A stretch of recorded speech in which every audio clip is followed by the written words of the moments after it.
Seja bem-vindo ao Uru Podcast.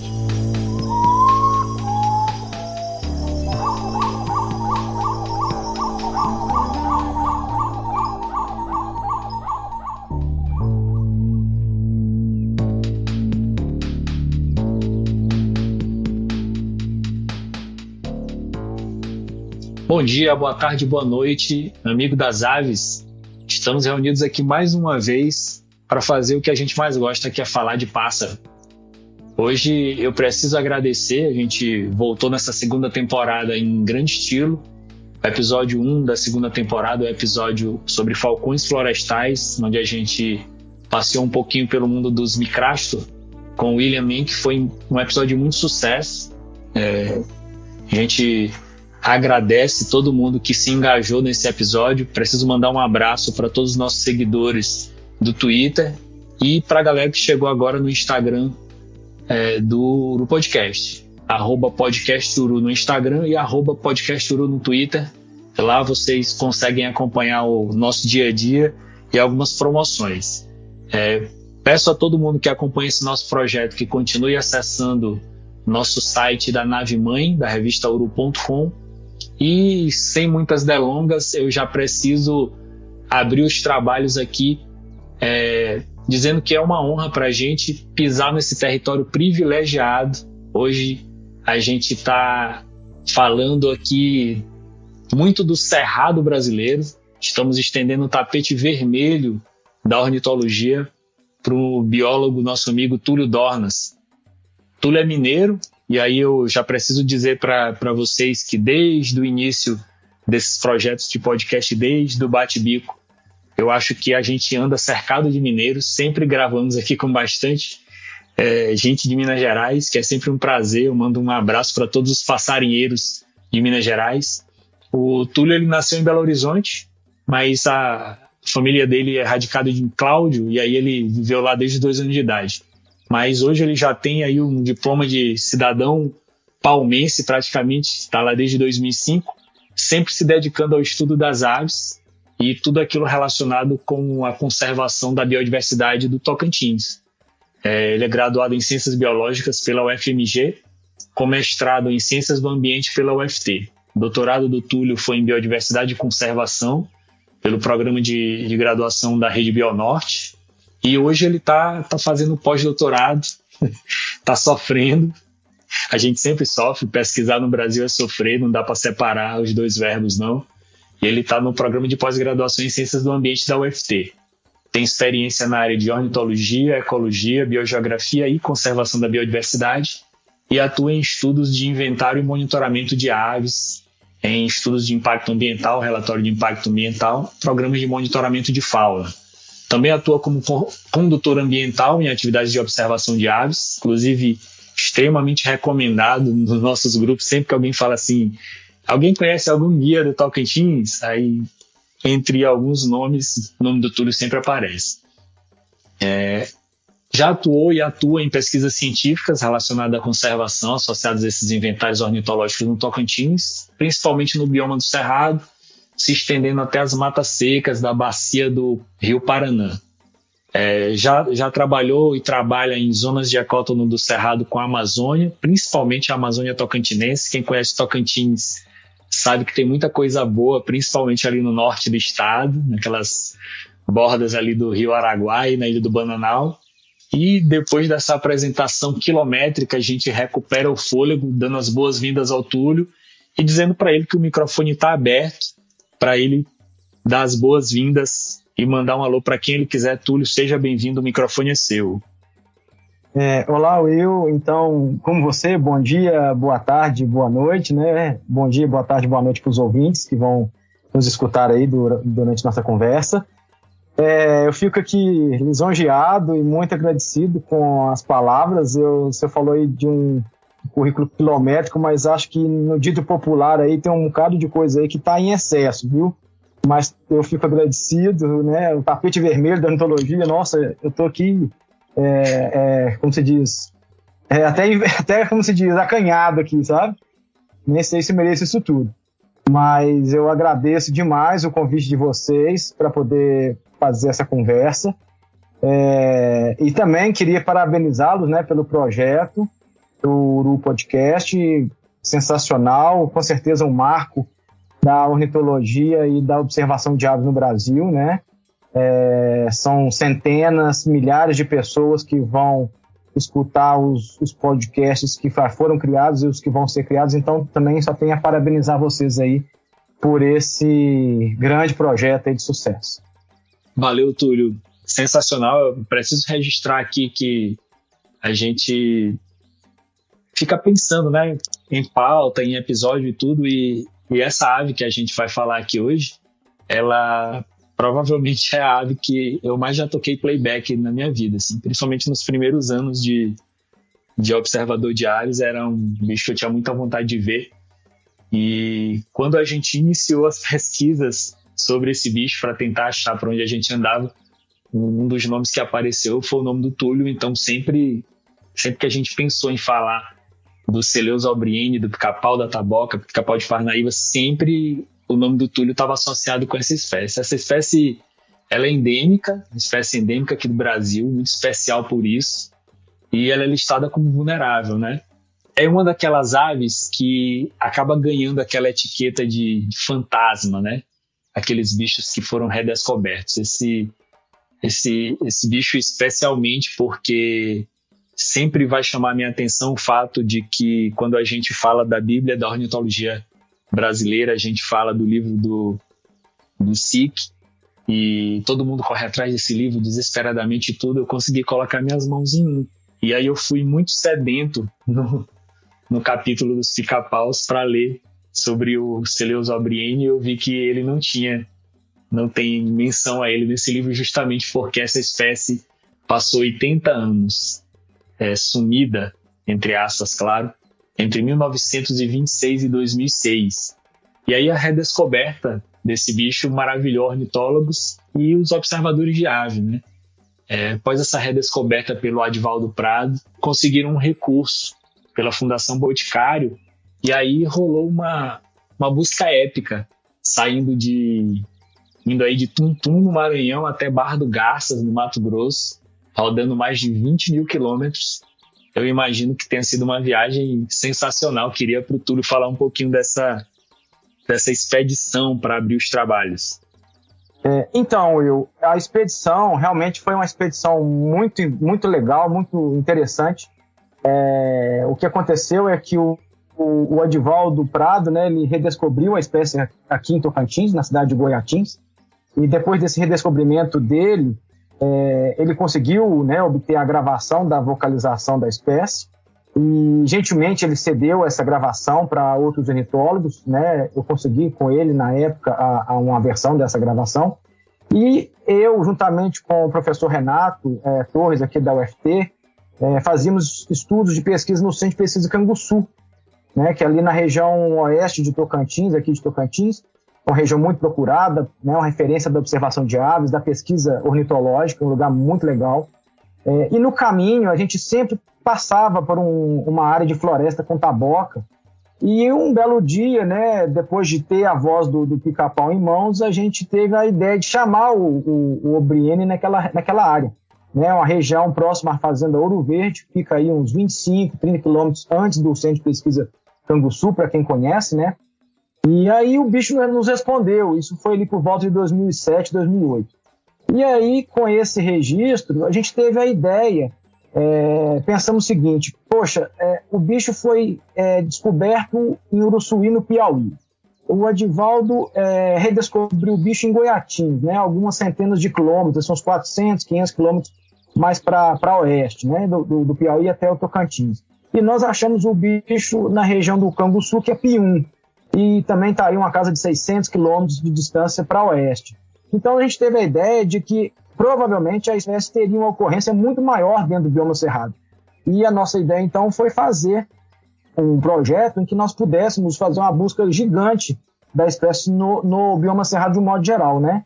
E aí nós conseguimos um recurso pela Fundação Boticário naquela época, e começamos a desenvolver 2 projetos, né? Um projeto ligado à questão ecológica, que foi sobre a alimentação da espécie basicamente, e aspectos reprodutivos.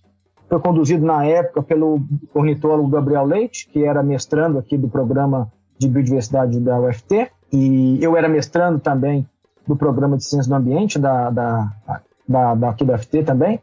E aí a gente, né, como uma a outra vertente era essa questão da expedição, a gente organizou uma expedição então que foi dividida em 4 campanhas, né? Eu estive presente em 3 delas, né? A que eu estive ausente foi uma campanha realizada pelo Marco Rosariol e o Gabriel Leite, e as outras 3 eu estive presente. A primeira delas foi eu e o Renato Torres numa viagem mais curta aqui no interior de Tocantins, saindo de Palmas até a região sul do estado, passando ali por Porangatu, em Goiás, e depois Minas Sul, e depois Palmas de novo. Né? Tivemos 3 registros do bicho, né? Foi um preenchimento da lacuna de ocorrência da espécie naquele momento, porque tinha surgido um registro histórico do Idase lá em Guapó, que tinha sido descoberto um espécime lá na coleção dele. Então a gente já sabia que também o bicho ocorria na região de Guapó, lá em Goiás. Então esses registros foram um preenchimento de lacuna. A segunda expedição que eu participei foi uma que eu realizei com o Gabriel Leite. Eu vou falar um pouquinho dela, que eu gosto mais dessa expedição, que ela teve algumas como se diz, algumas peculiaridades que ficou bem marcante. E a terceira foi uma expedição que foi feita por mim, pelo Renato e pelo André Graça, em que a gente percorreu de Palmas até o sul do Maranhão, ali passando por Alto Parnaíba, depois entramos no Piauí, na região de Santa Filomena, chegamos aí em Uruçuí, né, a região da localidade tipo, nós não encontramos o bicho ali, passamos depois por Tuntum, aí no Maranhão, né, e então nós encontramos o bicho em Tuntum, depois passamos por Grajaú, também no Maranhão, tivemos sucesso, encontramos a espécie na época lá, e voltamos para Palmas. Essa expedição que eu falei aí, que eu fiz com o Gabriel Leite, eu acho ela bem interessante, porque ela foi uma expedição em que a gente saiu aqui de Palmas e foi até a região extremo oeste da Bahia, né? Formosa do Rio Preto. E ali a gente chegou, procuramos, né, conversar com as pessoas locais sobre áreas onde existiam tabocais com cerrado, né, que é o ambiente da espécie. E aí a gente fez essa busca, não encontramos o bicho ali no oeste baiano, seguimos para o nordeste de Goiás, na região ali de São Domingos, para quem conhece, Iaciara, Nova Roma. Ali nós percorremos em 3, 4 dias 2.500 quilômetros, entre idas e vindas, né? E encontramos ali vários pontos com tabocais excepcionais e o bicho não nos respondeu. Dali seguimos para o sudeste goiano, região de Pires do Rio, também não tivemos nenhuma resposta. Seguimos para a região então de Pontalina, já caminhando para o centro de Goiás, também não tivemos resposta, até que nós chegamos em Cesarina já com 11 dias de campo, né, nessa segunda expedição que eu fiz com o Gabriel Leite. Chegamos já com 11 dias de campo e nada da espécie aparecer, né, do pica-pau do Celeosobriene aparecer. E ali a gente estava percorrendo uma região por volta de 11 da manhã e a gente viu um córrego, assim, uma mata de galeria com muita taboca. Essa mata de galeria, um pouco mais embaixo, se encostava num rio grande chamado Rio dos Bois, lá em Goiás. E aí, eram as 11 da manhã, um horário, né, não o melhor horário para fazer um playback, para se chamar a espécie, mas decidimos fazer porque a gente estava ali, era para isso, e descemos até essa beira de rio.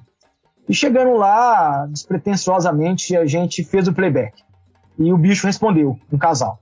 E nesse momento, né, eu e o Gabriel, a gente entrou em êxtase total, né, foi uma comemoração como se fosse Copa do Mundo, e além da gente se abraçar, da gente dar assim, soco no ar, chutar o capim, a gente chegou a cair no chão de alegria, rolou, e em seguida a gente lembrou, né, nós precisamos fazer o registro do bicho.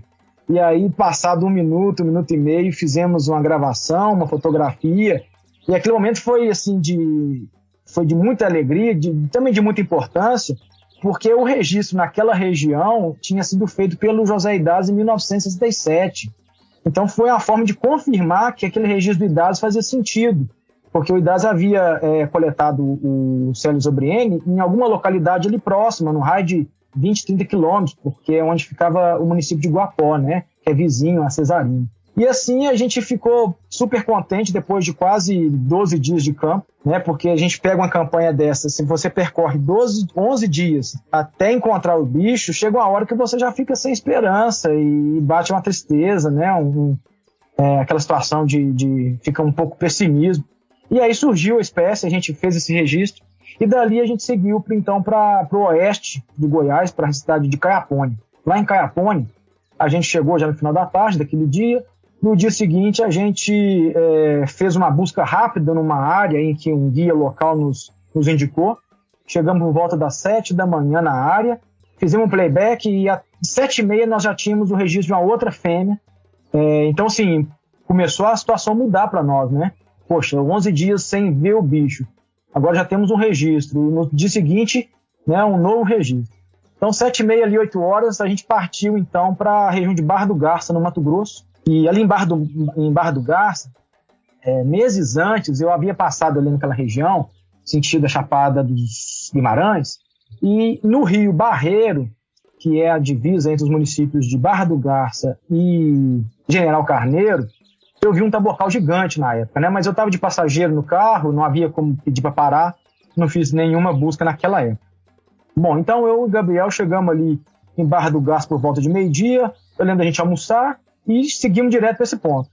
Era por volta de 12h30, 1h, chegamos lá, descemos do carro, descemos até a beira do rio, um tabocal enorme, e eu posso garantir para você e para os demais ouvintes, o tabocal está lá ainda, um amigo acabou de passar por lá e viu. E nesse momento, então, a gente fez o playback e o bicho respondeu de novo, né, um casal. Então, naquele dia, nós já tínhamos 2 registros, no dia anterior, um registro, e, de repente, né, aquela situação ruim e desesperançosa mudou e estava tudo muito bem. E a gente falou, não, agora vai ter um 3º registro até o final do dia. Né? Aquilo era por volta de 1h. E seguimos, então, para Nova Chavantina, já pegando ali o que seria o extremo nordeste do Mato Grosso. Nós não encontramos mais o bicho naquele dia. E depois de tanta labuta e tanta tentativa, eu ainda falei com o Gabriel que nós íamos ficar naquela noite no melhor hotel da cidade. O melhor hotel que tivesse, nós íamos ficar independente do preço que fosse, porque a gente queria, né, curtir um pouco uma pernoite assim, mais confortável. E acabou que a gente ficou no melhor hotel da cidade, foi bem engraçado. Tinha piscina, sauna, o café da manhã tinha uma mesa assim, de uns 10 metros, com tudo que você pensar e tudo. Bom, e no final das contas o preço do hotel era o mesmo preço dos hotéis, digamos assim, espeluncas que a gente ficou em algum lugar da Bahia, ali no Goiás, que eu me lembro. E no dia seguinte, continuamos a viagem, contornamos ali Água Boa, voltamos para Goiás, na região de Cocalinho, e em Goiás a gente chegou na cidade de Mozarlândia, né? Nós já estávamos no 14º dia de campo, 15º, e o 15º seria o último dia, né? A ideia era que quando a gente alcançasse a BR-153, né, que é a BR que faz Goiânia-Belém, né? A gente iria seguir sentido Palmas e a campanha se encerraria ali. E aí nós pegamos e em Mozarlândia, né, tem uma história bem engraçada, já não tem muito a ver com Pica-Pau, mas uma história engraçada, hoje engraçada, na época foi bem tensa. Nós chegamos num posto bem de manhã, por volta das 8h30 da manhã, e eu tinha uma pastinha, né? São curiosidades das campanhas que a gente faz, que eu acho legal de contar as histórias. A gente né, vê o bicho, tem muita coisa legal, mas a gente passa uns perrengues de vez em quando.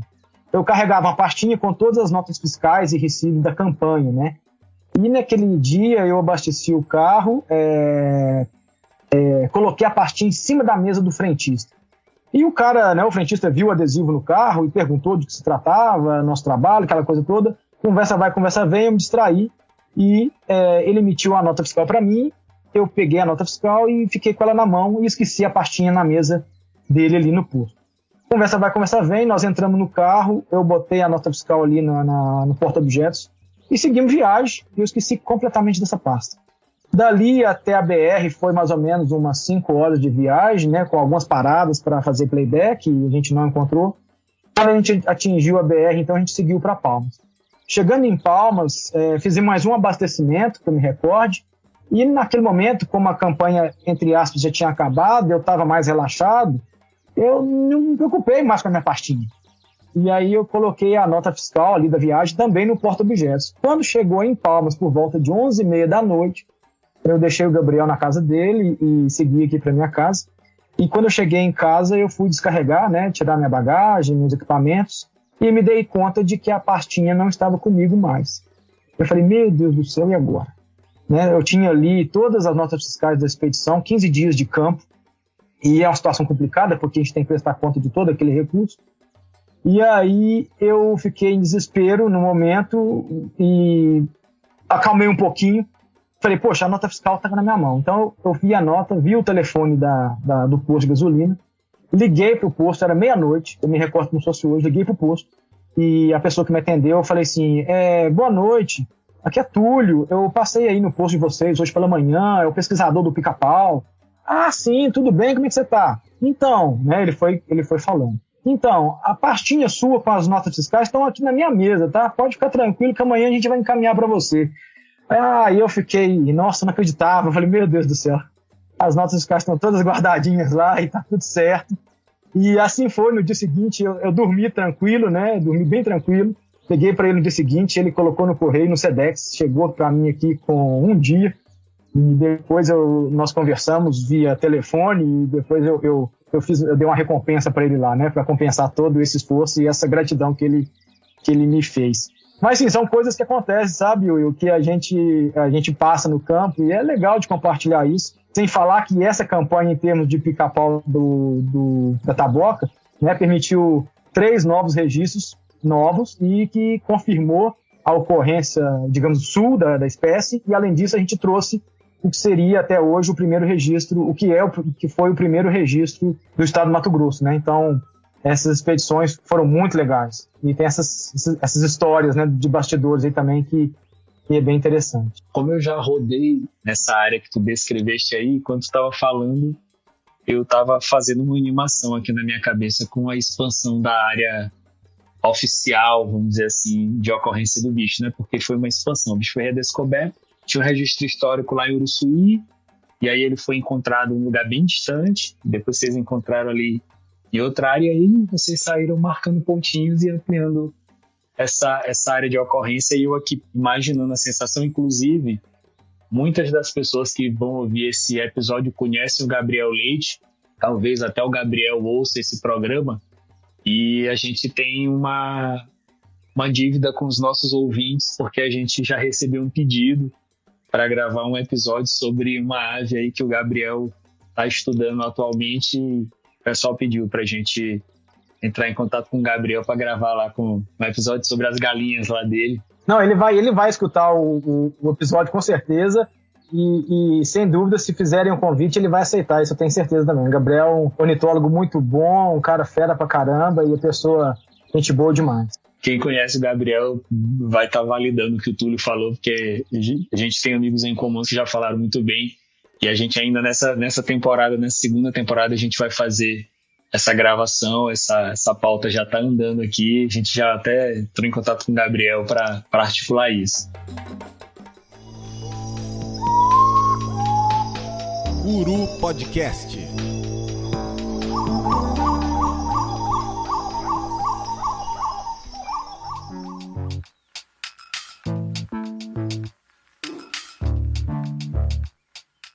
Então, galera, assim, a gente começou esse episódio de uma maneira bem diferente porque, e aí eu novamente preciso registrar que o Túlio falou dos perrengues de campo, nem todo perrengue ocorre na trilha. Tem muito perrengue como esse aí que ele falou, que rola por causa da burocracia envolvida na pesquisa. Isso é muito importante e tem um potencial de tirar o nosso sono. Inclusive, um abraço pro pessoal do podcast Desabraçando Árvores, que sempre grava alguns episódios sobre perrengues de campo. Esse do Túlio aí é uma parada que me faria perder o sono por meses. Imagina uma campanha em que o componente mais caro é o combustível, geralmente, dependendo da locação aí do veículo.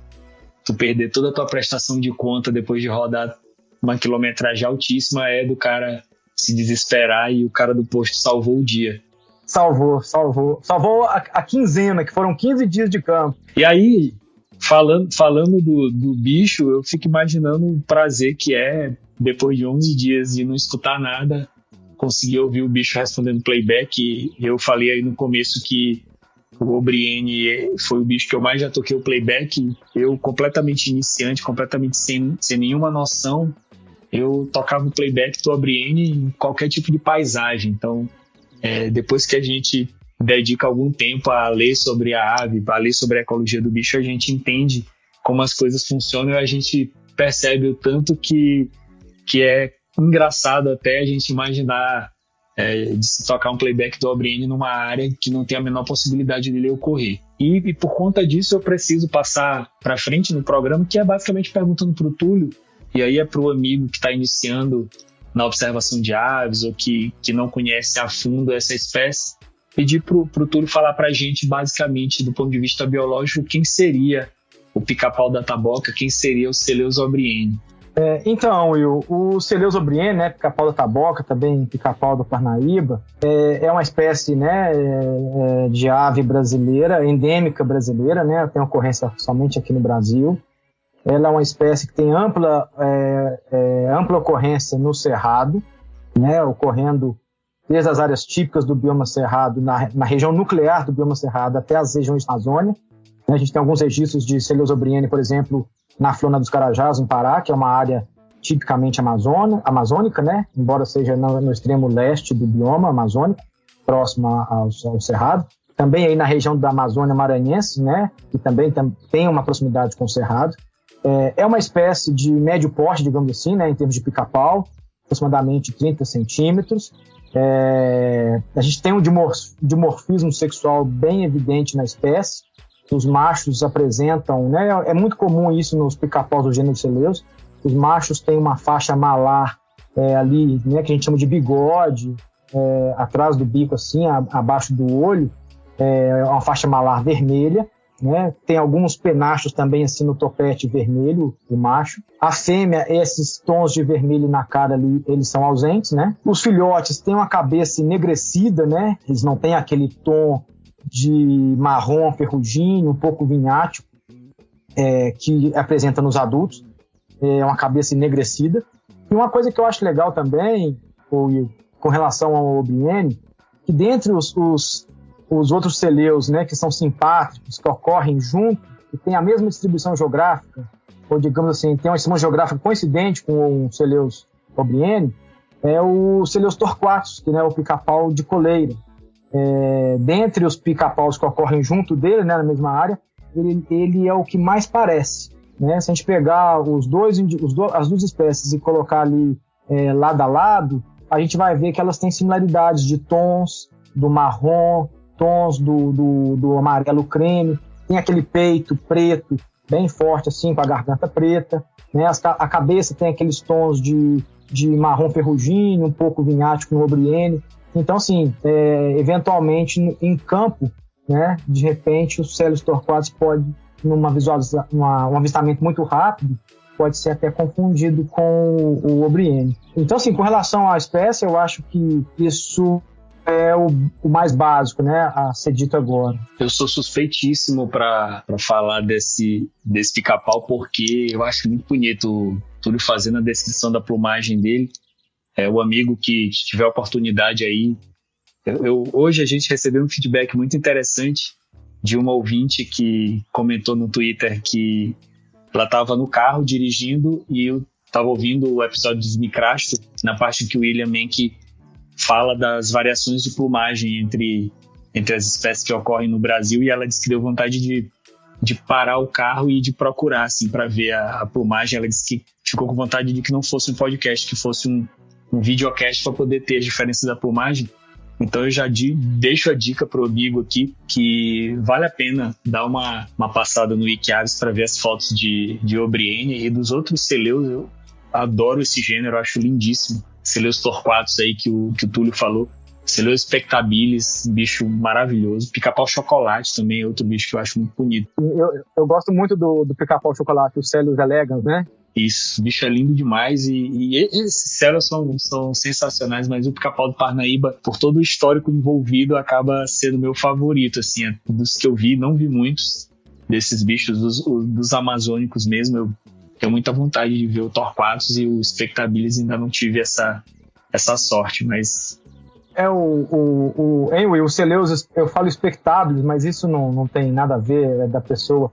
Eu aprendi spectabilis, mas é a espécie que, na verdade, mais se assemelha com o Celeus obrieni, né? É porque os dois são até espécies irmãs. Inclusive, o bicho era tido como o obrieni, o espécime, acho que durante algum tempo, né, o pessoal considerou como uma subespécie ou uma variação do pica-pau lindo, né, que é o spectabilis. Inclusive, tu falaste aí sobre a pronúncia. Eu passei a vida toda falando Celeus, mas a gente gravou um episódio com Fernando Pacheco e ele falou Celeus. E aí eu desde então tentei me policiar para falar Celeus, mas até hoje eu falo Celeus. Essa questão da pronúncia dos nomes científicos varia, né, de pessoa para pessoa. Muitas vezes você assimila aquilo que você escutou pela primeira vez e tem essas variações. A princípio, né, o que é de consenso entre ornitólogos é de que essa pronúncia não tem muita importância em se falar de forma diferente, não. Mas com relação a essa questão que você comentou, Will, do Celeus obrieni ter sido uma subespécie de spectabilis, realmente, né, quando a espécie foi descoberta lá no Piauí, ela foi uma coleta feita pelo naturalista Emil Kempfer, né? Ele depositou aquele indivíduo coletado na American Museum. Eu vou comentar aqui um pouco sobre isso, que eu acho que é interessante falar dessa história também, para as pessoas conhecerem o porquê desse nome, né, obrieni. Então, o que aconteceu? Esse Emil Kempfer, né, o naturalista alemão, ele coletou um indivíduo, uma fêmea, e depositou lá na American Museum, nos Estados Unidos. Esse espécime ficou guardado, né, durante quase 50 anos, até que um pesquisador do museu, chamado Charles O'Brien, ele, né, ali fuçando as gavetas, digamos assim, ele abriu lá as gavetas dos psídios, né, dos pica-paus, e topou lá com alguns indivíduos de Celeus spectabilis coletados ali na região dos Andes, Bolívia, Peru, e o indivíduo do Piauí. E nesse momento ele percebeu que o espécime brasileiro tinha diferenças, né, em relação aos espécimes dos Andes. Somente tamanho, né, um pouco ali a questão daquelas manchinhas, as costas, né, o dorso, e as coberteiras das costas, ali as penas das costas, tem aquelas barrinhas pretas. No spectabilis é muito mais forte, muito mais intenso. No Celeus obrieni é um pouco mais brando, né? Mais ralo. E aí ele percebeu essas diferenças e comentou com o curador da época, o Lester Short, e então até sugerindo, era necessário que um trabalho, né, de taxonomia para a gente poder verificar isso e de repente descrever uma nova espécie. E assim foi feito pelo Short. O O'Brien acabou que não fez o trabalho. E em homenagem ao Charles O'Brien, que foi quem alertou, né, dessa possibilidade de ser uma espécie nova, o Short, na sua descrição, né, nomeia a população brasileira de Celeus, a população do Cerrado, digamos assim, de Celeus spectabilis, como Celeus spectabilis obrieni, né, ou Celeus spectabilis O'Brien, né? A gente, portuguesando um pouco, fala obrieni. E então, assim, no início de tudo, né, 50 anos depois da coleta, o bicho ganhou, a população do Piauí ali, né, o nosso Celeus obrieni, ganhou então um nome e passou a ser reconhecido como uma subespécie.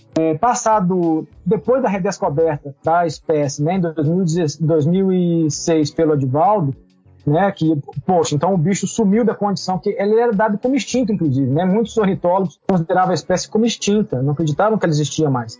E como ela é redescoberta, né, ou seja, o bicho existe, né, começou a ter uma discussão sobre a espécie, né, sobre o táxon, né, e acabou que a subespécie Celeus spectabilis obrieni foi validada como uma espécie, né, uma espécie plena, e ela foi então chamada de Celeus obrieni, né? Uma primeira proposta acontece com um trabalho do ornitólogo Whittaker, né, e Warren, em 99, eles fazem uma primeira proposição, e depois isso é, digamos assim, ratificado pelo Comitê Sul-Americano, né, de Classificação de Aves, da Universidade de Louisiana, nos Estados Unidos. Eles têm um comitê que que nomeia as aves da América do Sul, né, paralelo ao nosso Comitê Brasileiro de Registro Ornitológico, CBRO. E ela passa, então, a ser uma espécie válida, né? E de lá para cá, então, ela deixa de ser extinta e passa a ser uma espécie presente na nossa lista de aves. E mais para frente um pouquinho, nós vamos ter, já depois dos anos de 2010, alguns estudos de genética, né, fazendo uma análise genética entre a população de Celios expectabilis e de Celios obrieni, e daí a gente vai ver que geneticamente se trata de duas populações distintas, né? Tem uma diferença genética entre elas, né? Confirmando, digamos assim, né, o caráter específico de cada uma delas. Né? E esse trabalho aqui eu tenho notado que foi feito pela Lorena Azevedo, né, e equipe, e liderada pelo Félix do Rego, que é um biólogo, ornitólogo, geneticista da UFPA de Bragança. É isso, mais ou menos é isso a história por detrás dessa taxonomia e descrição do Celeus obrieni. Eu acho muito legal nessa história que Túlio contou, porque todos os nomes envolvidos na parte de nomenclatura, eles criam assim são humanizados assim, na história, porque a gente tem o nome em inglês do bicho, que é Kempfer's Woodpecker, e aí se trata do pesquisador lá que fez aquela primeira coleta lá, Kempfer. Aí o nome científico dele, que era Celeus spectabilis obrieni, por causa do O'Brien, virou o nome específico, que ficou Celeus obrieni. E quando a gente cita pela primeira vez, a gente tem que falar do descritor. E aí aparece o cara que fez o trabalho, que é Celeus obrieni Short, 1973, que é o nome do pesquisador que fez esse trabalho de descrição e o ano em que ele fez. E aí a gente começa a entender como é que funciona um pouquinho para o amigo aí que não é biólogo. Tem toda uma complexidade envolvida e não tem nenhum nome ali por acaso, não.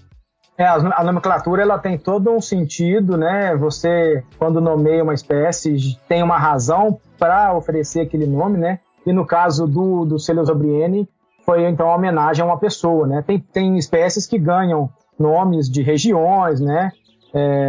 De regiões, de pessoas, às vezes faz uma referência a uma característica, né, ali da plumagem e coisas desse tipo. Tudo isso aí é muito, muito bacana. Inclusive, adianto aos amigos que tem uma proposta aí pra gente fazer também um episódio sobre esse tema, talvez um episódio um pouquinho mais denso, mas não deixa de ser divertido, assim, para quem já brincou de ser biólogo, quem sonhou, mesmo que não concretizando em ser biólogo, todo mundo passou pela fase de imaginar qual seria o nome que seria dado para uma espécie que você descobriria e passa um pouco por isso. Mas voltando ao assunto aí do pica-pau e fazendo referência ao que o Túlio contou pra gente nessa história, eu preciso perguntar, claro, né? Túlio já disse que ele é um pica-pau de médio porte, um bicho aí de aproximadamente 30 centímetros. Quem já escutou, quem não escutou, vai escutar nesse episódio, porque o nosso editor, o Cylon, vai colocar algumas vocalizações do Celeus obrieni nesse episódio para o nosso ouvinte. Então vai saber que ele tem uma vocalização extremamente distinta, uma vocalização diferente dos outros bichos desse mesmo gênero.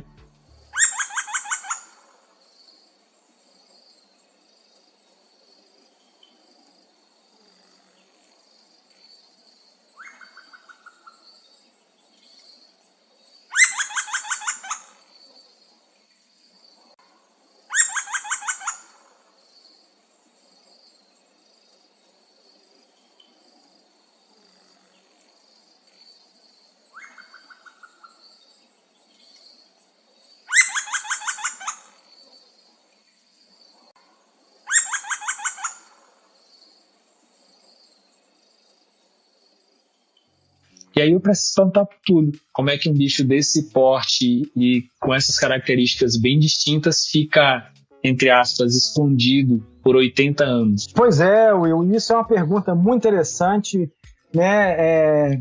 Assim, eu tenho estudado essa espécie desde 2007, 2008, né?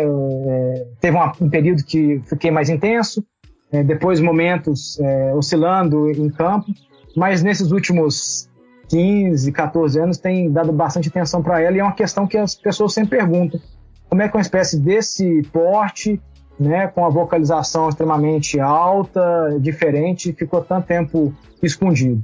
Então, esse escondido, é interessante até a gente fazer escondido por 80 anos, né? É interessante a gente fazer um adendo aqui, porque é uma coisa bem legal. Existe uma confusão de que o obrieni, o Celeus obrieni, o cavalo da taboca, ficou 80 anos sem registro, né, de 1926 até 2006. E, na verdade, não foi assim. a gente teve registros da espécie nesses 80 anos, né, em que estava escondido. Eu falo até que ela ficou no anonimato. E aí por quê?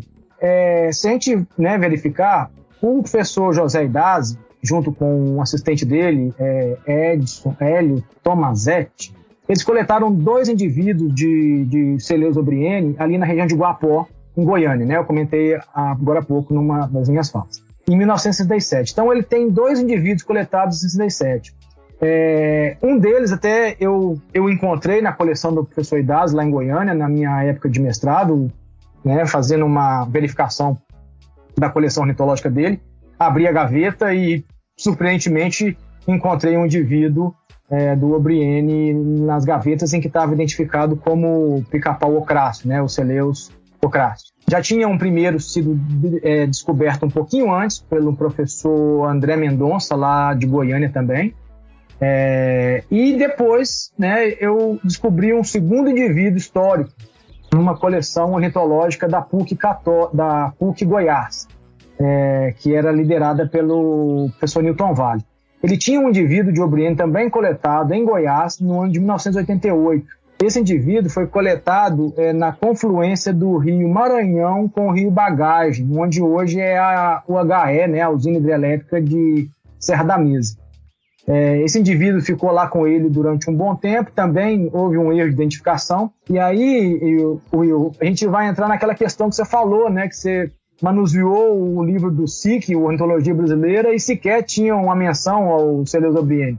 Porque, né, se a gente voltar no tempo, década de 60, 70, 80, não se tinha guias como hoje, não se tinha, né, muito menos pensava em wikiados da vida, ou qualquer coisa parecida, então as pessoas não tinham muito onde buscar informações para fazer a identificação correta. E, né, acabou que a identificação dos indivíduos de obrieni dessa época ficaram errados, né, e seguiu assim até os anos de 2000, 2009, 2008, que foi quando eu encontrei esses 2 indivíduos. E acontece, em 2000, o ornitólogo Marcelo Vasconcelos, né, o Marcelo é um ornitólogo muito conhecido, uma pessoa sensacional, um ornitólogo renomado, um cara fantástico, admirado, né, acho que a nível mundial. Ele havia feito a gravação, né, do obrieni ali na região, aí no Maranhão, na região de São Pedro da Água Branca, né, que fica aí próximo a Ceilândia. Ele fez a gravação de um indivíduo, não se conhecia a voz da espécie.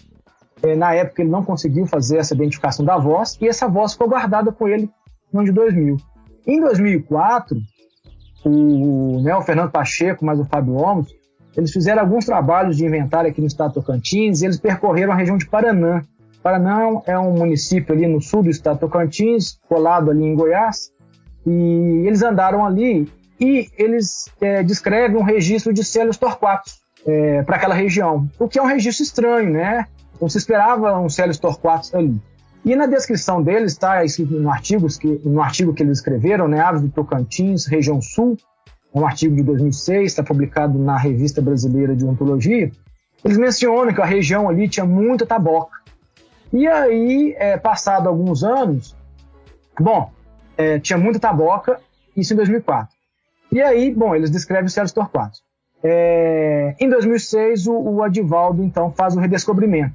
Então, a gente vai notar que esse registro do Pacheco e do Fábio Olmos, por que ele é um obrieni? Né? Depois, eu e o Gabriel, na época, pesquisando o obrieni, a gente fez um contato e a gente cogitou com o Pacheco se haveria alguma possibilidade de fato, aquele registro ter sido um obrieni, né?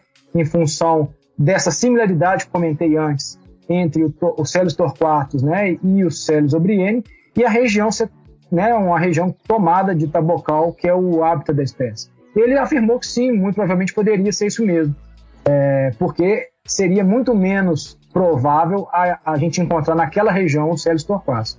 E de fato, alguns anos depois, 2010, 2012, surgiram alguns registros de Celeus obrieni no município de Paranã, digamos assim, uns 30, 40 quilômetros distante de onde Pacheco e Fábio fizeram esse registro. Então, assim, resumindo, nós tivemos pelo menos 5 registros da espécie nesses últimos nesse intervalo de 80 anos, né? E infelizmente ela não veio, né, à tona. coube ao Adivaldo, em 2006, fazer esse redescobrimento definitivo, digamos assim, porque ele teve a grata surpresa de capturar o bicho em rede, né? Então, aí com o bicho na mão, pôde tirar foto de todos os ângulos possíveis e tal. Ele, na época, compartilhou isso com o próprio Pacheco. O Pacheco, né, confirmou. E o Adivaldo escreveu, então, um artigo na Atualidades Ontológicas que fala sobre aquele redescobrimento. E então, a gente tem, né, nesses 80 anos, 5 registros. O que acontece, o que eu fico, às vezes, intrigado, é que eu acho que esse talvez, né, isso é uma intuição minha, não existe nada assim mais sistematicamente trabalhado. De repente valia a pena uma busca nas coleções do Johann Natter, né, que foi o naturalista que percorreu boa parte do Goiás no século XIX. Ele coletou muitas aves, né, depositou isso no Museu da Áustria. É um material que foi muito bem trabalhado, muito bem revisado, então talvez realmente não tenha nada, né? A gente também tem outros naturalistas que passaram ali. A própria Emília Snetlag, ela cortou um bom trecho de Goiás até chegar na Ilha do Bananal. Então, ela percorreu regiões onde, né, o O'Brien estaria presente. Então, assim, eu tenho uma intuição de que, de repente, se a gente buscar em coleções no mundo aí e abrir as gavetas de pica-pau, de repente ainda a gente pode encontrar algum indivíduo coletado por esses naturalistas no século XIX e na primeira metade do século XX.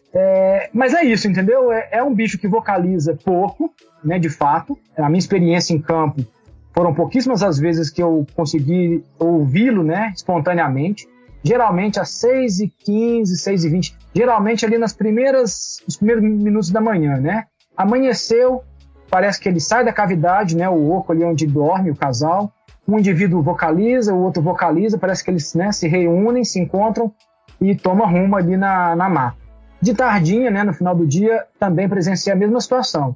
Eles voltam ali para a região onde a cavidade, dormitório, um vocaliza, o outro vocaliza e, de repente, eles entram na cavidade, né? Isso tudo não foi visualizado, né, foi percebido pela questão sonora. A noite cai e não tem mais vocalização. Então, de fato, é um bicho que vocaliza pouco. E eu acho também, né, que tem a questão do hábitat, né, um hábitat muito inóspito. Né? Para quem conhece uma área de cerrado com taboca, não é um lugar que você adentra, né, que você vai rasgando no peito. Né? Não é uma mata que tem aquele subbosque, né, aberto, que você vai caminhando. O tabocal é fechado, né? Então não é um ambiente que a gente entra, né? Os naturalistas, os próprios coletores do século XX também tinham cuidado, e foi uma proeza ter coletado 2, né, naquela época. Então acho que é por aí um pouco essa dificuldade de ter se descoberto o bicho no passado, né? Mas lembrando que nesses 80 anos a gente teve pelo menos 5 registros que, né, devido a condições extras aí, não foi possível ter a identificação correta. E no caso do O'Brien, guardadas as devidas proporções, acho que Túlio disse tudo quando ele falou sobre um insight, que é a falta de referência de comparação.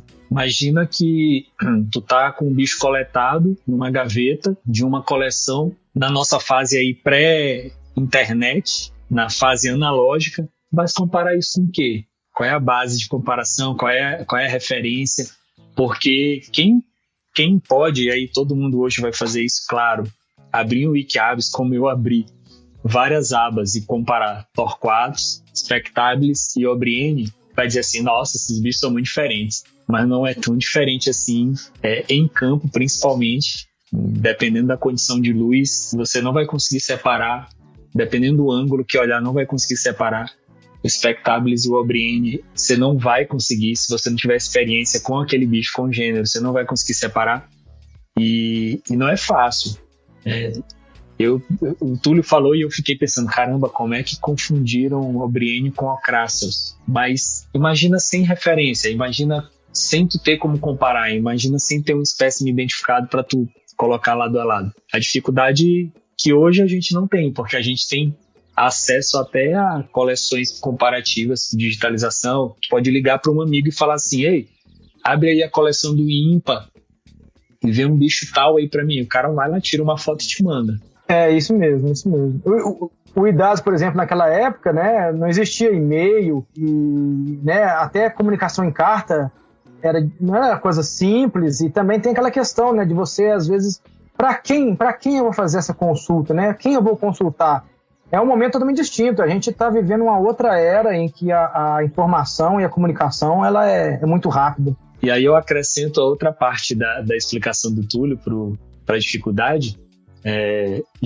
Aproveito para contar uma história. Meu pai mora lá no mesmo povoado em que ele nasceu já tem muito tempo, já desde 1990 que ele está morando lá. E eu, nos últimos 30 anos da minha vida, eu passei todas as minhas férias lá. Mas vamos aqui falar dos últimos 10 anos, onde eu já sabia que o Seleucobriene existia, e eu já tinha uma coisa que as pessoas não tinham antes do Adivaldo, que era a vocalização do bicho. Então, como eu já falei várias vezes nesse episódio, tocava sempre a vocalização. E, cara, eu toquei vocalização de Obriene em borda de um tabocal muito grande, que tem na beira da estrada vicinal, que vai dar lá na beira do rio onde meu pai mora. E toquei isso aí por, 8 anos, 5 anos, quase 10 anos tocando isso aí, nunca tive resposta de Obriene. Para ano passado, na companhia de um amigo, a gente entrar no tabocal, ir no horário adequado, eu tocava sempre lá, e o Túlio já falou isso, né? Os horários são bem felizes para tentar achar o Brienne, 10 da manhã, 11 da manhã, meio-dia, 1 da tarde, não é adequado. Então o bicho nunca respondeu. Para todos os efeitos, o bicho não existia lá.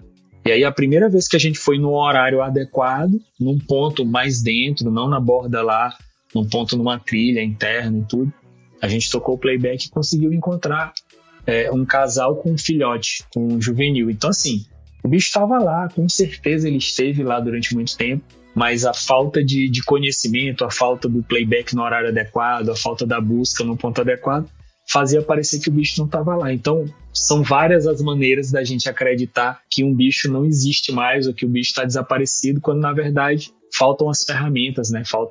Faltam as informações adequadas, falta a ação adequada para achar o bicho. Tanto que depois de 2006, na própria expedição que o Túlio descreveu, diversos pontos eles encontraram o Obriene. É isso aí, né? Tem que ir para campo e tem que saber um pouco da ecologia do bicho para facilitar o trabalho.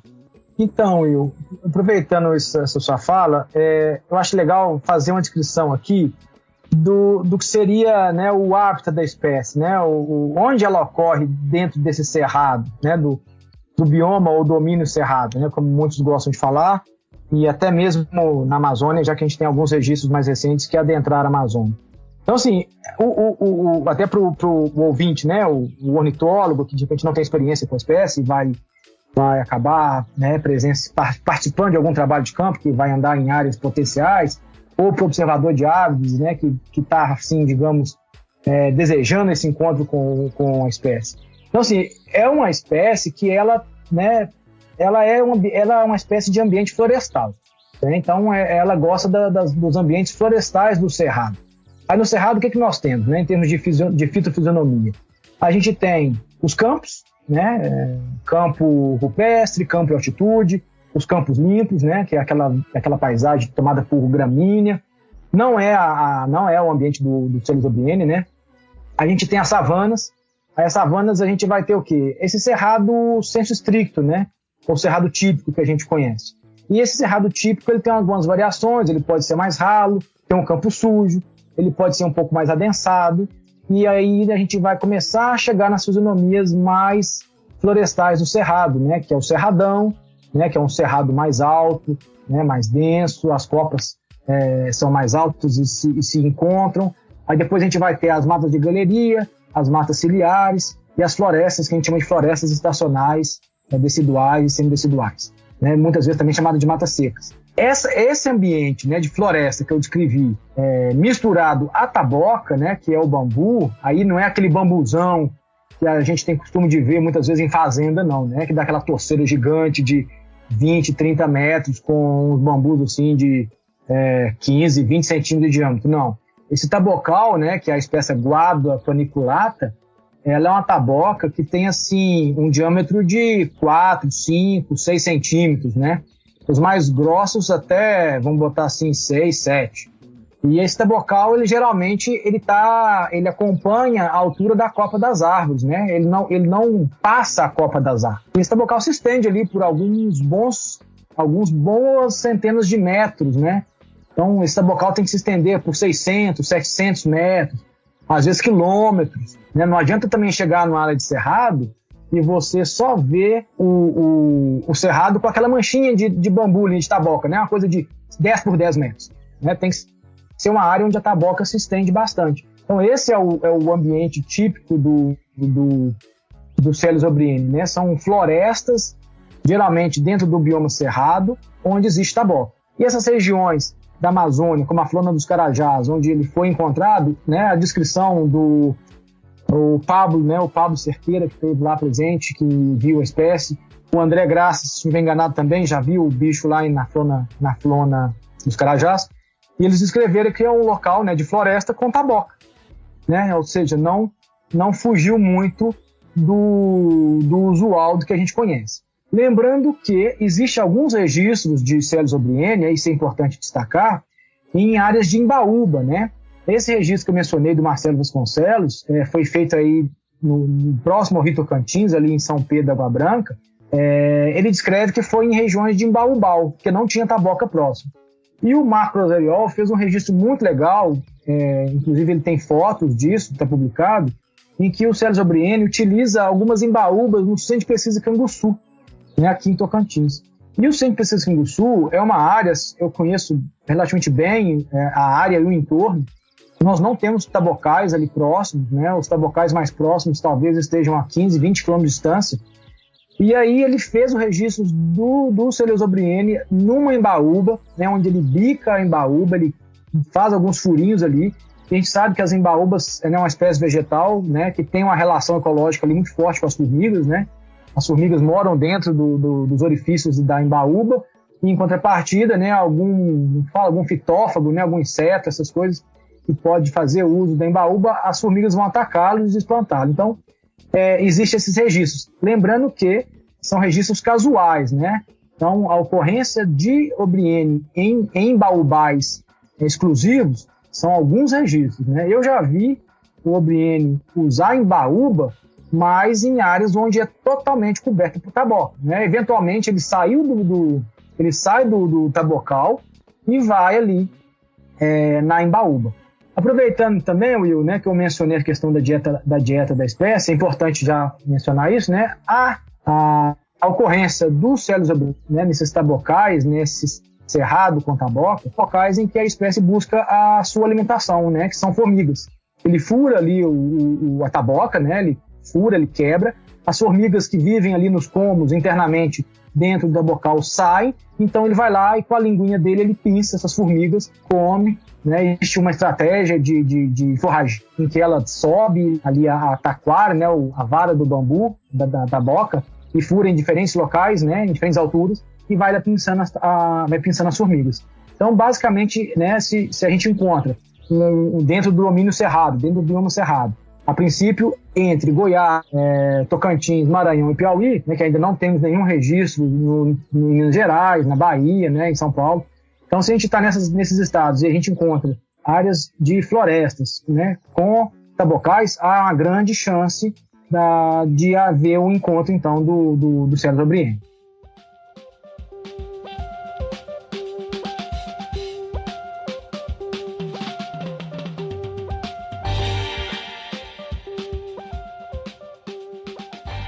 Você aí que está acompanhando essa temporada do Uru Podcast já sabe que a gente lançou no primeiro episódio o nosso projeto chamado Missões Uru Podcast, onde a gente convida o nosso ouvinte a sair a campo para achar um grupo ou uma espécie, né, que a gente citou no programa, e em troca aí de um card, né, que é uma arte que nosso ilustrador Frederico Blanco produz.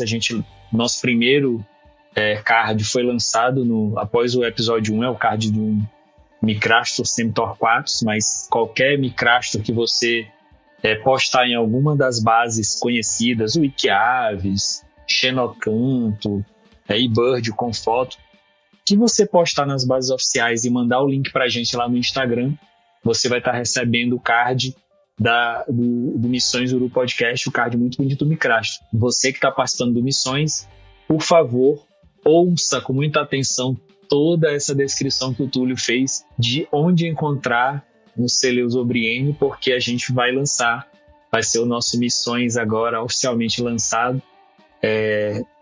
Vai ter um card. No final desse programa, você vai lá no Instagram do Uru Podcast, esse card já vai estar lá com a arte disponível. E se você encontrar um Celeus Obriene, fotografar e postar em alguma dessas bases, você entra em contato com a gente, manda o link desse registro, pode ser áudio, pode ser foto, e você vai estar recebendo aí na sua casa esse card dessa ave sensacional.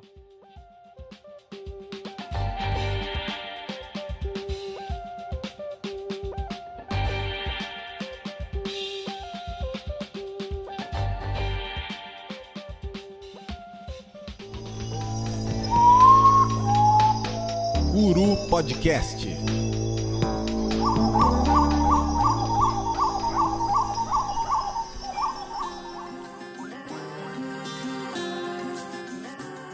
E eu vou falar aqui da minha experiência. O Túlio falou aí das tabocas que crescem lá nas fazendas, fazem touceira, aquele tabocão mesmo. Eu toquei muito playback de Obriene nessa taboca aí. Beira do rio Mearim, lá em Barra do Corda, toquei demais, não ia aparecer nunca. Às vezes aparece, Will. Nunca diga nunca. Mas assim, eu acho que seria mais difícil, mas não sei, vai que um dia, né? Ele tá ali de bobeira pertinho. O bicho voa, eu toquei na Restinga já. Eu tô aqui falando a verdade pra vocês, porque é uma vergonha que a gente passa algumas vezes nessa vida até aprender. Tô brincando, mas assim, o observador de aves, às vezes, ele vai assim na esperança, né? Cara, não custa nada, tô com playback aqui, vou ver se o bicho aparece.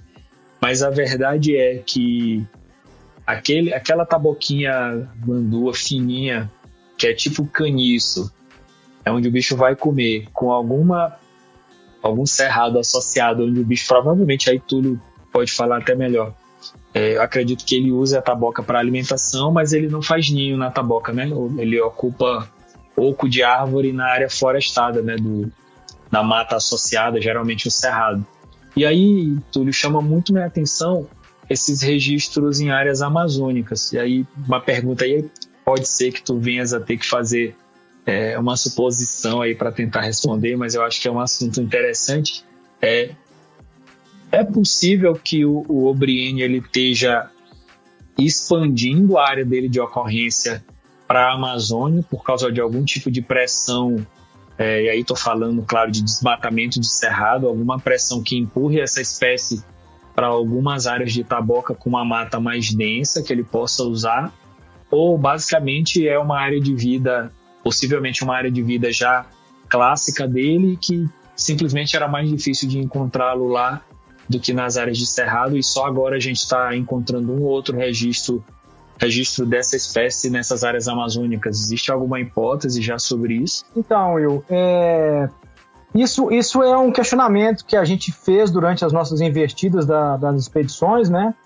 Porque o que acontece? Eu vou aproveitar e fazer um gancho. Quando você diz aí que chamou o playback em diferentes áreas, onde não tinha a menor hipótese, né, do bicho responder, porque não fazia nenhum sentido para ele, foi justamente isso que foi um trabalho ecológico, a parte ecológica do nosso projeto. Na época, o Gabriel Leite ele fez isso. Ele explorou as áreas de taboca, né, cerrado florestal com taboca, e áreas de cerrado sem taboca. E aí ele encontrou, né, o Obriene nas áreas tabocais, e o mesmo esforço que ele fez nas áreas com taboca, ele fez nas áreas sem taboca.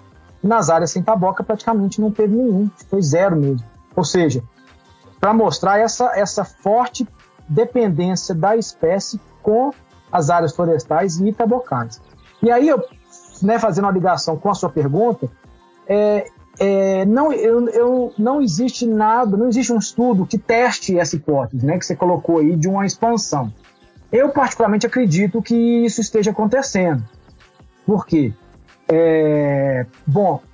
Quando a gente imagina quando a gente volta no tempo e reconstitui toda essa Amazônia maranhense, por exemplo, né, que é essa região oeste do Maranhão, que é uma região de Amazônia, se a gente reconstruir isso no passado, se você pegar as áreas mais, digamos, mais íntegras de floresta amazônica no Maranhão, eu nunca andei lá, né, mas pelo que eu já conversei com as pessoas, um pouco que eu já andei em outras áreas de floresta amazônica, aqui em Tocantins e beirando ali o Pará, essas áreas não tinham tabocais internamente, né? Essas áreas de floresta. E a gente sabe que a taboca, a guarda paniculata, ela tem uma facilidade de se expandir com a degradação do ambiente. Então, geralmente, se a gente tem uma mata, né? Uma mata, que o pessoal chama de mata fria, né? Essas florestas ombrófilas bem íntegras, né? De porte elevadíssimo, às vezes, quando tem uma estrada, né? que corta essa mata, o tabocal vai começando a se expandir e se estender por dentro dessa abertura. E a gente sabe que o oeste maranhense está muito, né, muito alterado.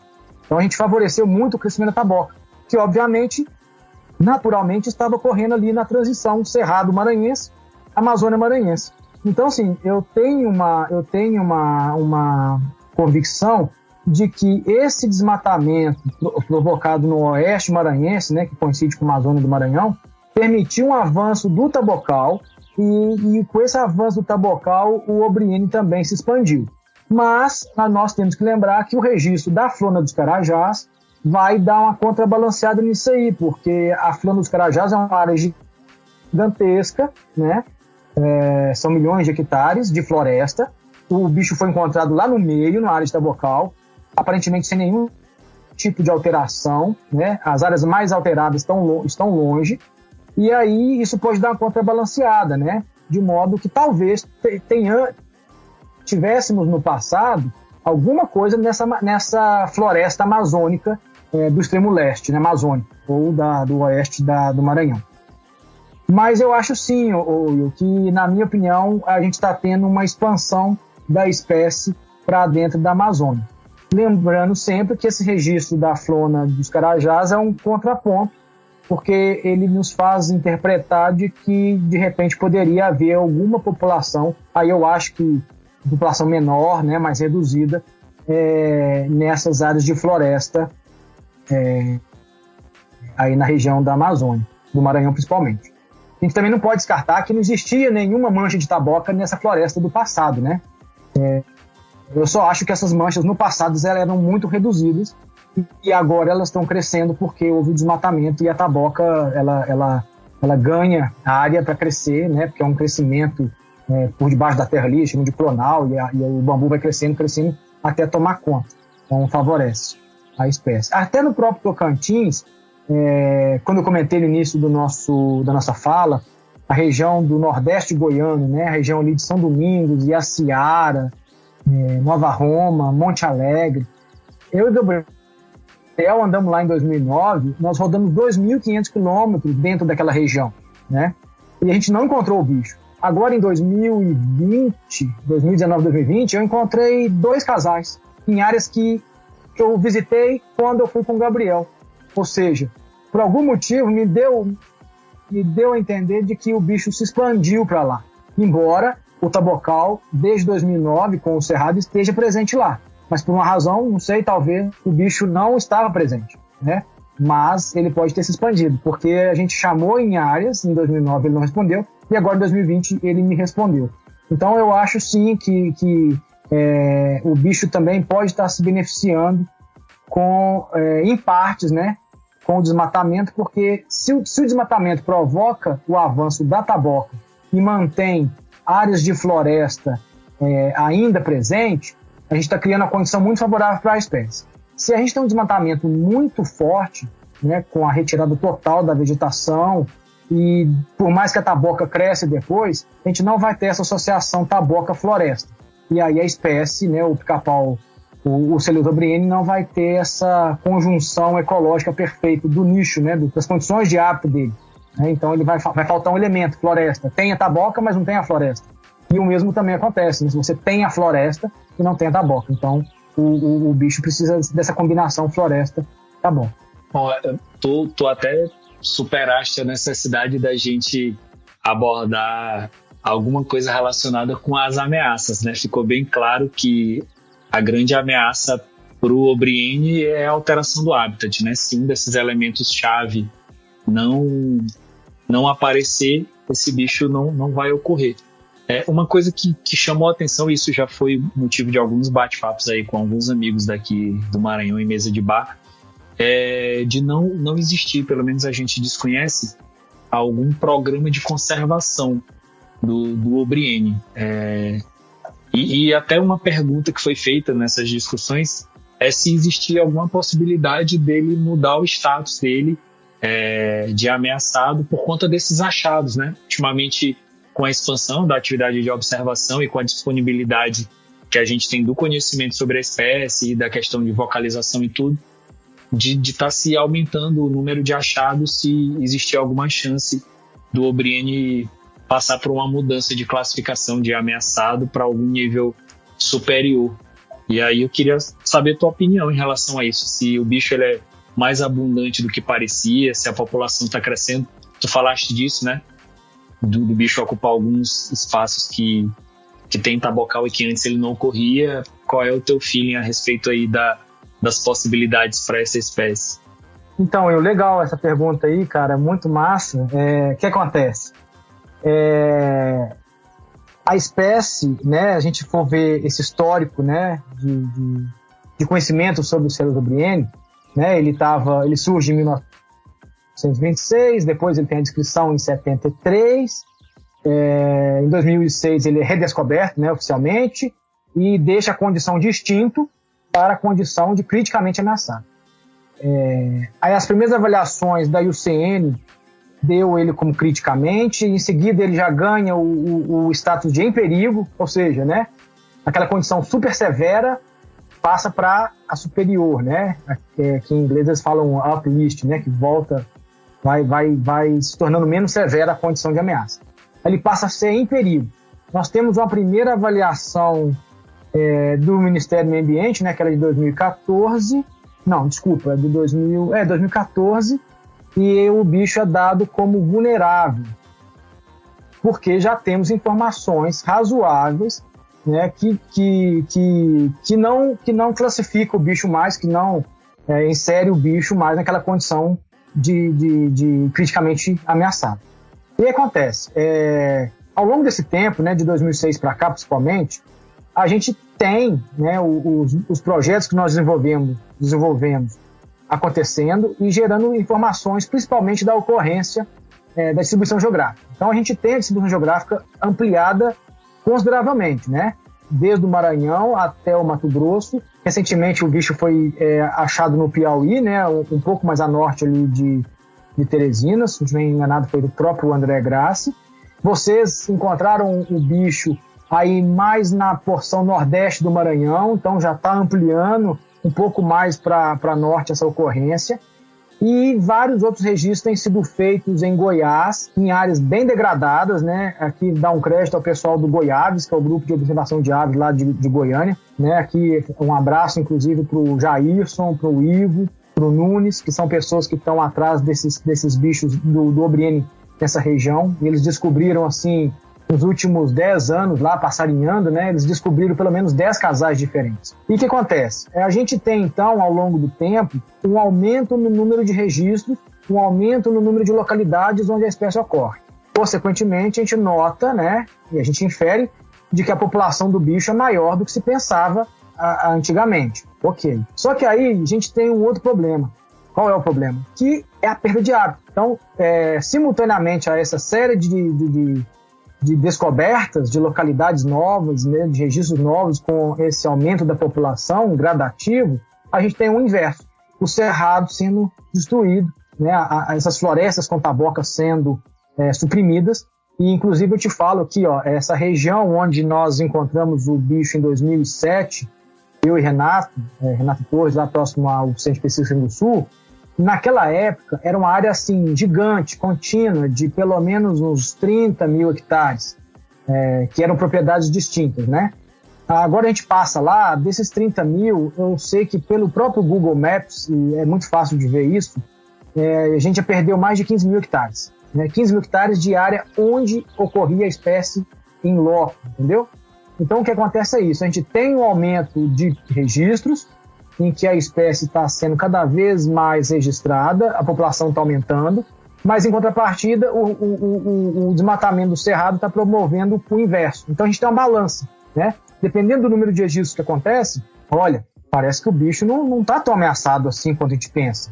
Eventualmente, no futuro, o Celus obrieni pode sair da condição de vulnerável e entrar em quase ameaçado até LC, né, que é um pouco preocupante, são as categorias de ameaça da IUCN. Bom, o LC eu acho assim, num prazo de 20 anos, eu acho difícil, teria que ser para mais. No entanto, né, nos próximos 20 anos, a gente infelizmente vai conviver com esse desmatamento do cerrado.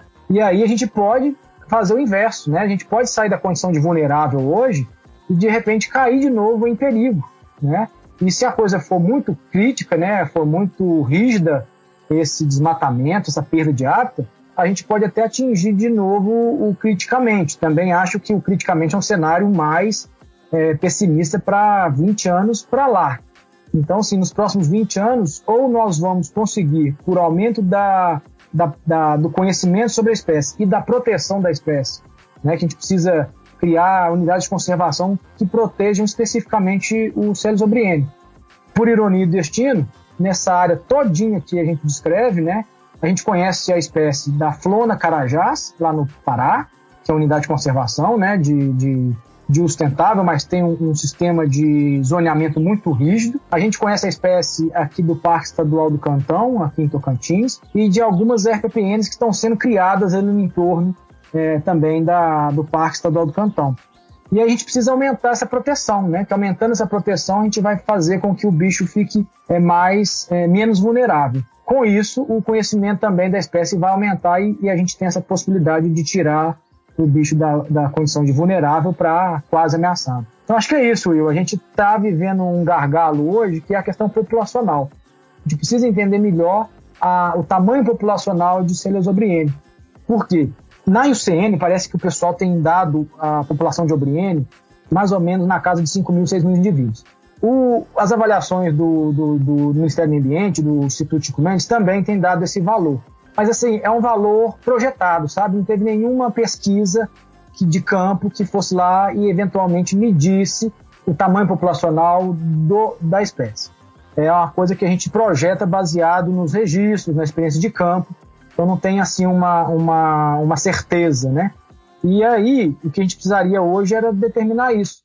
Porque se a gente consegue estimar mais de 10 mil indivíduos maduros, né? Maduros que são aqueles indivíduos capazes de reproduzir, a gente conseguiria sair da condição de ameaçado, né?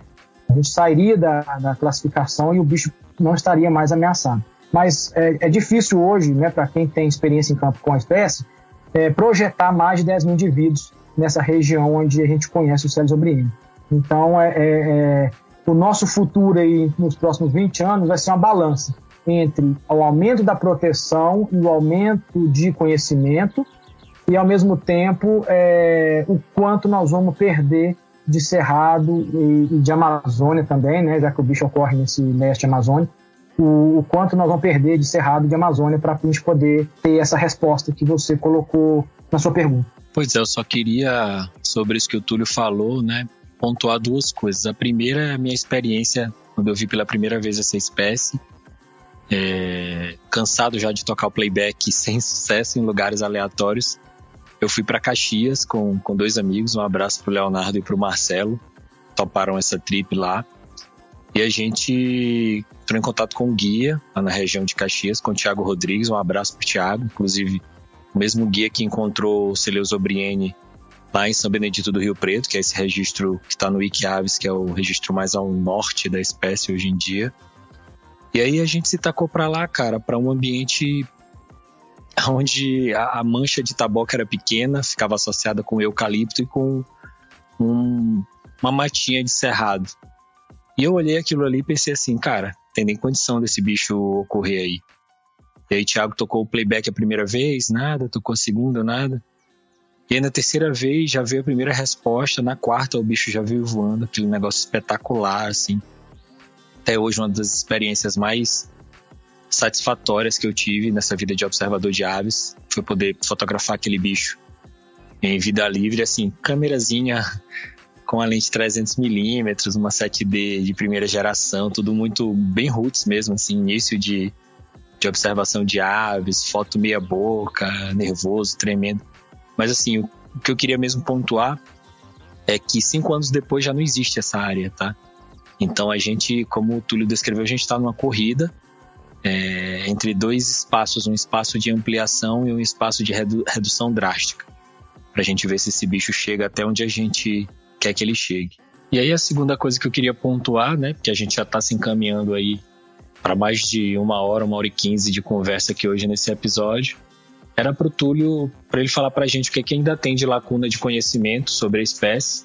Ele já falou aí que existe uma necessidade grande de um trabalho para definir a população desse bicho, para fechar, né, a classificação de risco.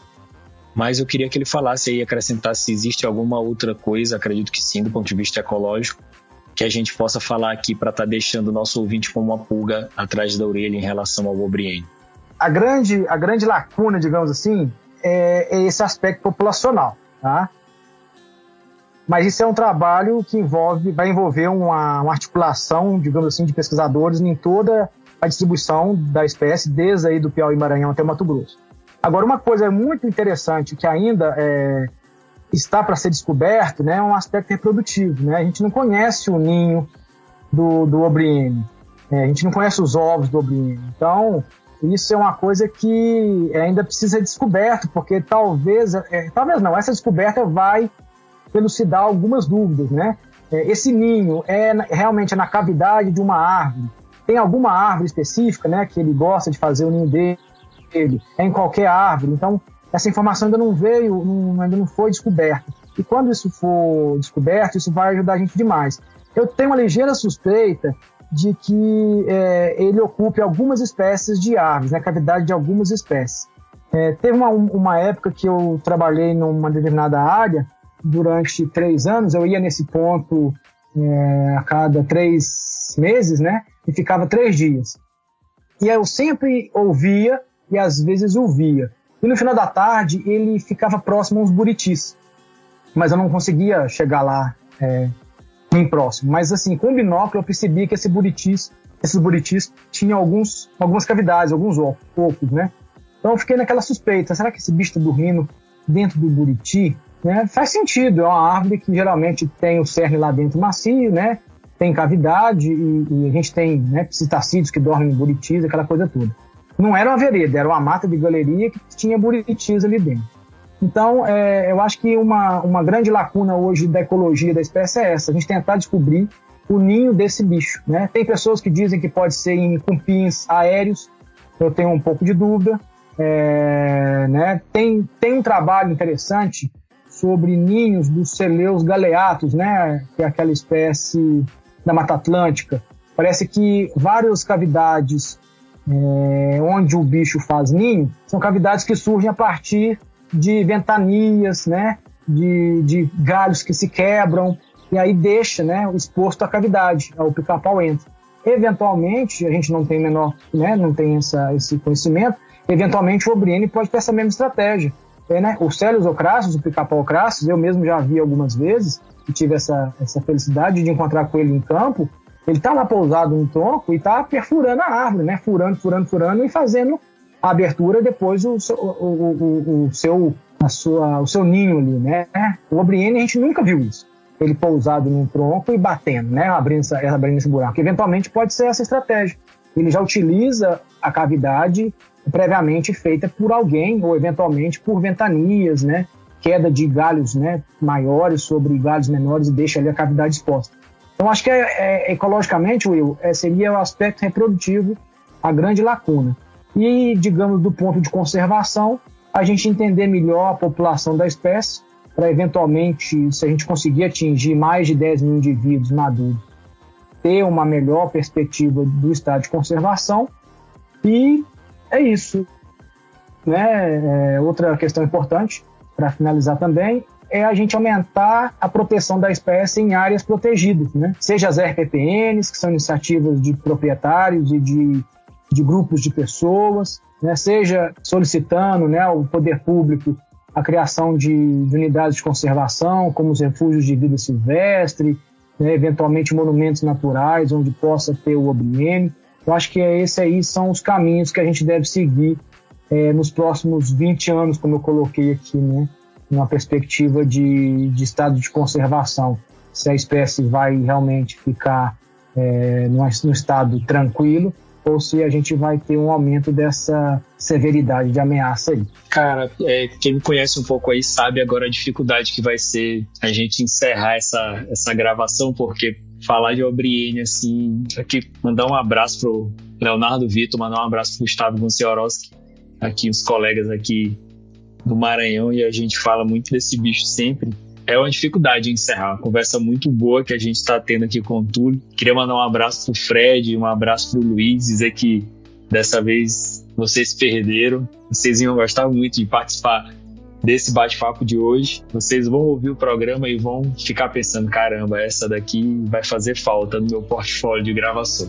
Queria agradecer demais ao Túlio pela disponibilidade. Não é fácil, galera, assim, vocês vão pegar esse programa editado e pronto para ouvir, não é fácil. É uma gravação que a gente geralmente faz dia de semana, à noite, intervalo de campo, tem que encaixar na agenda do pessoal, e a gente precisa sempre agradecer os nossos convidados que se disponibilizam a falar de pássaros aqui com a gente, porque é um desprendimento muito grande, é um sacrifício, a pessoa tá entregando pra gente um tempo que ela podia estar com a família. Túlio tem uma filha pequena aqui que eu conheci aqui antes da gente gravar, a Thaís, mandar aqui um abraço para ela, e a gente sabe que esse tempo é um tempo valioso, então registro isso nessa gravação. É muito bacana poder contar com vocês para a gente produzir esse tipo de conteúdo para os amigos observadores de aves. Deixo aqui de novo o microfone aberto para o Túlio se despedir de vocês. Cara, um abraço, um prazerzão, espero nas próximas visitas ao Tocantins, a Palmas. A família da minha esposa é uma galera aí, a gente já visitou algumas vezes, da gente poder se encontrar para bater um papo sobre o O'Brien ao vivo. Túlio, o microfone é seu. Mandar um abraço aí para quem você quiser e falar para o pessoal que está ouvindo a gente, divulgar alguma rede social que você queira divulgar, algum projeto. O microfone é seu, fique à vontade. Muito obrigado por participar com a gente aqui. Will, assim, eu que agradeço demais a oportunidade, né, o convite que vocês fizeram. Eu me sinto muito honrado de estar nesse espaço que vocês, né, criaram e estão com sucesso perpetuando, né? Tô assim, foi muito legal, né, poder ficar 1 hora falando sobre essas experiências que a gente tem em campo. Isso é muito gratificante, porque a gente vai muitas vezes para campo, né, levanta as informações da espécie, escreve os artigos e tal, mas uma situação dessa aqui, em que a gente fala, né, em que o programa vai ficar gravado, as pessoas vão poder escutar em diferentes momentos, em diferentes dias, em diferentes épocas. Então, hoje a gente tem crianças que daqui 10, 15 anos vão escutar esse podcast, né, e vão conhecer um pouco melhor a história, né, do O'Brien nesse nosso momento. Então, assim, eu só tenho a agradecer essa oportunidade. Com relação ao projeto, né, o projeto dos selos O'Brien que a gente desenvolveu foi 2 projetos em coordenação minha e do professor Renato Torres, que já se encerraram, né, foi com a Fundação Boticário. Eu tenho feito um projeto em parceria com o Instituto Araguaia, que é uma ONG aqui próxima à região do Cantão, onde a gente vem desde 2017 fazendo um inventário das aves ali na região, na proposta de se criar RPPNs. E o selos O'Brien foi o grande carro-chefe desse projeto, porque a partir do descobrimento de algumas localidades ali, da presença dele, foi possível com que a ONG conseguisse recurso e aí conseguisse criar as RPPNs. Hoje nós temos 3 RPPNs criadas lá, né, onde a espécie, digamos, o carro-chefe ali, né, o catalisador para ser criadas as RPPNs foram os selos O'Brien. Eu particularmente, assim, isso com, né, projetos meus envolvidos com a espécie hoje. Convido aqueles que gostam de ver vídeos, mas, claro, não sou nenhum cinegrafista profissional. Eu tenho um canal que eu criei no YouTube chamado Ecodornos, né? Natureza Compartilhada, em que eu ponho vídeos meus que eu gravo das espécies, das paisagens. São vídeos, né, em que rapidamente eu tento ilustrar situações de campo. Então as pessoas ficam convidadas a conhecerem, tá no YouTube. E por fim, Will, o que eu tenho mesmo é parabenizar vocês mais uma vez. O Uru Podcast é um marco, né, eu acho que da ornitologia e da observação de aves brasileira. Esse trabalho que vocês fazem, né, essa coisa voluntária, abnegada, né, de reunir pesquisadores, observadores e debater, conversar sobre as aves do Brasil, isso é muito legal, é muito importante, e com certeza vocês estão deixando aí um trabalho para o futuro e um legado fantástico, e óbvio que tudo voluntário, tudo feito, né, com o maior prazer, isso é muito legal. Então eu deixo meus parabéns aqui, e vida longa aí o Uru Podcast, a revista Uru, e é isso, tá? Parabéns para você, para o Luiz, para o Fred e para toda a equipe que está por trás aí fazendo esse trabalho. Poxa, Túlio, valeu, cara. Assim, tem muito pouco que falar, muito pouco que acrescentar. Novamente agradecer, uma gravação muito fluida, muito fácil de fazer. A gente nem precisou ficar olhando para a pauta. Muito fácil conversar contigo sobre esse tema. E aí deixar, para encerrar o programa, um alerta para os nossos ouvintes. A gente lançou semana passada o nosso site, urupodcast.com. Lá você conta com todos os nossos episódios da primeira e da segunda temporada e também tudo que você precisa saber sobre as missões do Uru Podcast. Tá? Lá você vai encontrar a missão Micrastor, que está ativa, missão Nemósia, que está ativa também, e o lançamento dessa nossa terceira missão, missão Obriene. Lá tem todos os detalhes. Continue com a gente, um grande abraço e até a próxima, pessoal.